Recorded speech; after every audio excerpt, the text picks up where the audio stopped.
कोपरगाव तालुक्यातील शिंगणापूर हद्द परिसरात एका 18 वर्षीय तरुणीच्या विनयभंगाचा प्रकार समोर आला असून या प्रकरणी कोपरगाव शहर पोलीस ठाण्यात गुन्हा दाखल करण्यात आला आहे। पोलिसांकडून मिळालेल्या माहितीनुसार 18 जून रोजी दुपारी 12:30 वाजण्याच्या सुमारास फिर्यादी तरुणी ही शेजारी राहणाऱ्या महिलेच्या घरी गेली होती। त्यावेळी घरात संबंधित महिला आणि तिची 2 मुले उपस्थित होती। याच दरम्यान एक अनोळखी व्यक्ती घराच्या दारात येऊन उभा राहिला। फिर्यादीनुसार घरातील महिलेने त्या व्यक्तीस काय हवे अशी विचारणा केली असता त्याने पाणी मागितले। त्यामुळे संबंधित महिला त्याला पाणी आणण्यासाठी घरात गेली। मात्र त्याच वेळी त्या व्यक्तीने घरातील तरुणीकडे पाहून अश्लील हावभाव करण्यास सुरुवात केल्याचा आरोप तक्रारीत करण्यात आला आहे। तक्रारीनुसार त्या व्यक्तीस तेथून निघून जाण्यास सांगण्यात आले, मात्र तो घराबाहेर न जाता पुढे सरसावला। यानंतर त्याने फिर्यादीच्या गालावर व मानेवर हात फिरवून तिचा विनयभंग केल्याचा आरोप तक्रारीत करण्यात आला आहे। या घटनेनंतर महिलांनी आरडाओरडा केल्यानंतर संबंधित व्यक्ती तेथून पळून गेल्याचे तक्रारीत नमूद करण्यात आले आहे। या घटनेनंतर परिसरातील नागरिक, नातेवाईक व ग्रामस्थांनी संशयिताचा शोध सुरू केला। दुपारी सुमारे 3:30 वाजेच्या सुमारास शेत परिसरात एका संशयित व्यक्ती आढळून आली।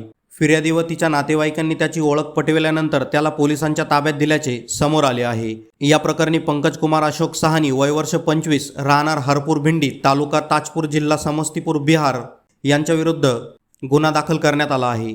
कोपरगाव शहर पोलीस ठाण्यात गुन्हा क्रमांक 333/2026 नोंदविण्यात आला असून भारतीय न्याय संहिता 2023च्या कलम 333, 74, 75(1) व 79 अंतर्गत कारवाई करण्यात आली आहे।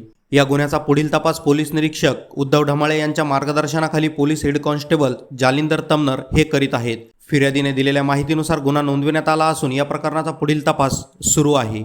बातमी तुमची, प्राधान्य आमचं। प्राधान्य न्यूजसाठी प्रमोद पवार, कोपरगाव। काय घटना? तो आमच्याकडे आला होता गाडीवर, म्हणजे त्या मोटरसायकल होती, आमच्याकडे आला होता। तर तो एकदा वस्तीतून चक्कर मारून आला, नंतर आमच्या घरापाशी थांबला।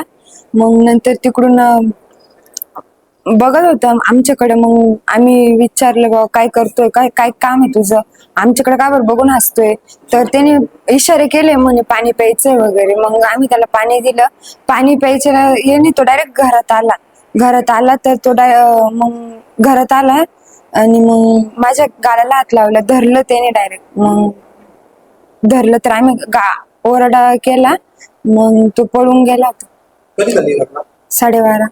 कोपरगावकरांनो, बाजारात फिरून थकलात तरीही हवी ती वस्तू मिळत नाहीये का? मग या थेट द फॅमिली मार्ट मध्ये तुमच्या घरासाठी लागणाऱ्या जवळपास सर्वच वस्तू आता एकाच छताखाली। लहान मुलांच्या आकर्षक खेळणी, मुलांचे व मोठ्यांचे कपडे, घरगुती वापराच्या वस्तू, किचनवेअर, भांडी, गिफ्ट्स आयटम, शैक्षणिक साहित्य, सजावटीच्या वस्तू आणि दैनंदिन गरजेच्या 10,000हून अधिक वस्तूंचा भव्य संग्रह। उत्तम गुणवत्ता, भरपूर व्हरायटी आणि होलसेल दरांमुळे ग्राहकांची वाढती पसंती। सणोत्सव असो, वाढदिवस असो किंवा रोजच्या गरजेची खरेदी, प्रत्येकासाठी योग्य पर्याय फक्त द फॅमिली मार्ट मध्ये। मग वाट कसली पाहता?